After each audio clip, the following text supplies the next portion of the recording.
வணக்கம். மீண்டும் என் பாட்காஸ்ட்டுக்கு வருகை. Welcome back to my podcast. Today we are going to do law 39 of the 48 laws of Robert Greene's 48 laws of power.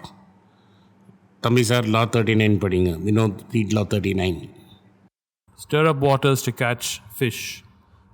Anger and emotion are strategically counterproductive. You must always stay calm and objective. But if you can make your enemies angry while staying calm yourself, you gain a decided advantage. Put your enemies off balance. Find the chink in their vanity through which you can rattle them and hold the strings. இது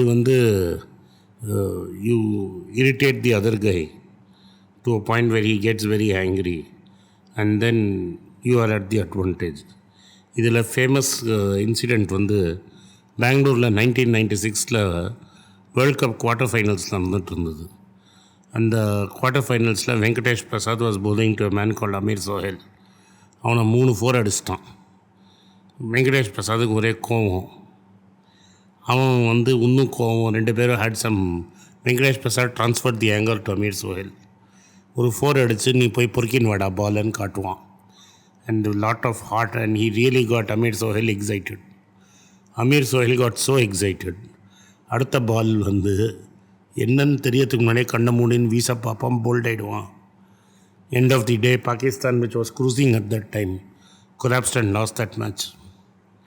That is a very clear way of getting irritated. பாகிஸ்தான்லேயே இன்னொருத்தர் நான் ஜாவேத் மீர்ந்தாதுன்னு. அவன் இதில் favoured. அவனை கண்டால் நம்ம ஆளுங்களுக்கெல்லாம் பயம். He will key up and he will make our guys angry and nervous by doing lot of antics. While he is calm, he will put our guys under pressure and our guys will get into trouble.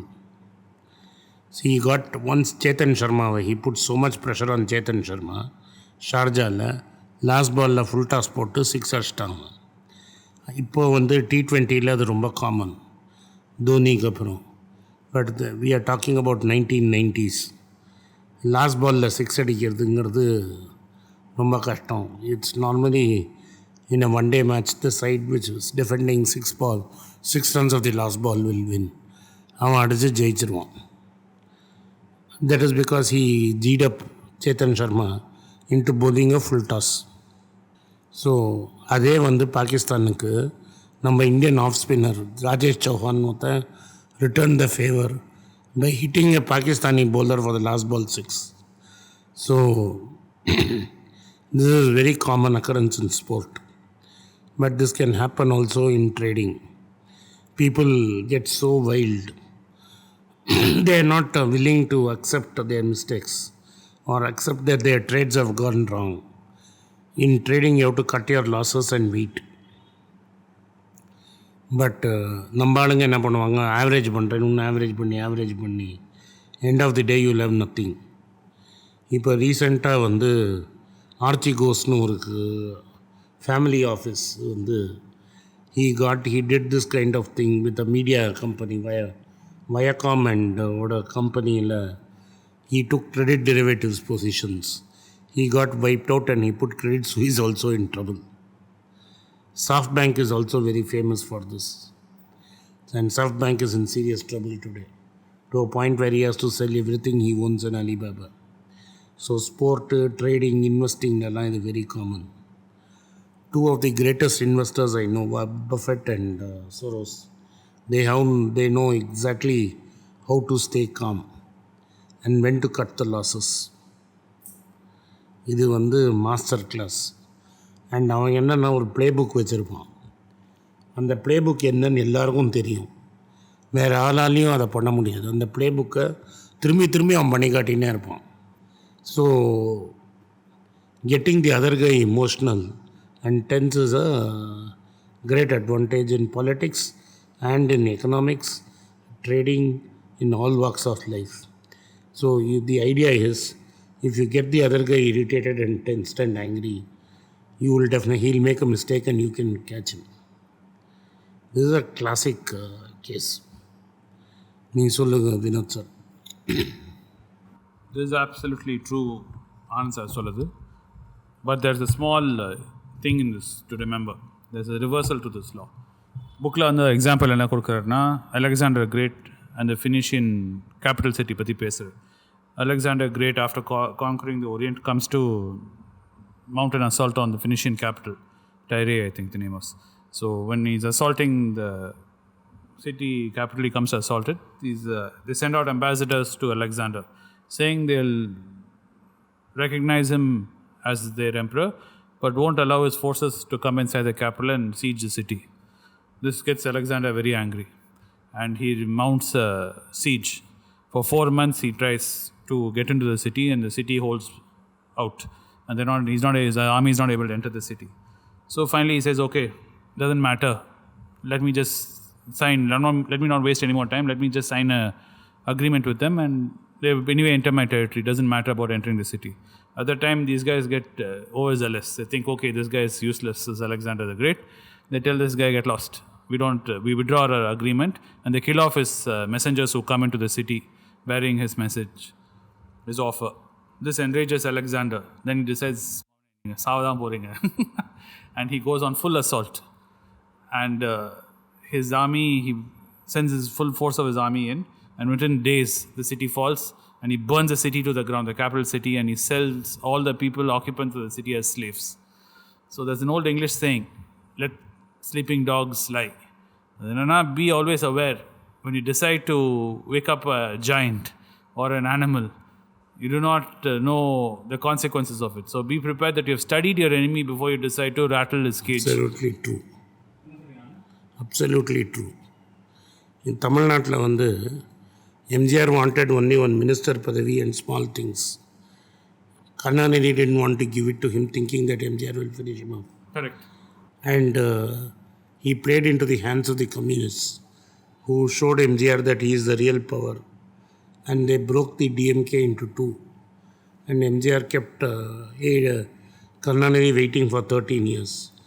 And Karnanidhi had to wait for 13 years before he could become chief minister. That he put up with 13 of the years is a great thing himself. That's part another law. But தேவையில்லாம MGR பகச்சின்றதுல he had to spend a long time in... Correct. If he had just treated MGR fairly at the time and given him something and let his ego be stroked, they wouldn't have ran into the problems they ran into. Yeah, this is the same thing. This is also true with Congress, the way they dealt with Indira Gandhi after the death of Nehru. Yes. And all these old bastions who were friends of Nehru became nobodies. So this is true at all times. And it keeps happening. It happens in all things. We explained to you in sport, we explained in business, I have done in politics. I'm sure it happens in corporates also. So pick an enemy whom you can fight. You pick a man bigger than your size. And if you don't finish him off quickly, he will get to you. The best example of this is the attack at Pearl Harbor. Because they couldn't finish off the entire fleet, and they allowed the Americans to get out with their warships, the Americans came back with a vengeance and destroyed the Japanese. Finally dropping atomic bombs on them. Finally dropping the atomic bomb. If Japan had not attacked Pearl Harbor, the Americans would had no excuse to come into the war directly. No, yes, even Roosevelt could not convince the American Congress to join the war. Yes. They wanted to stay neutral and they wanted to stay out of it. Yes, and he just wanted to give them moral support. Correct. And supply arms. Yeah. Like what pretty much is happening with Ukraine right now. Yeah. But the attack on Pearl Harbor was one of the biggest mistakes.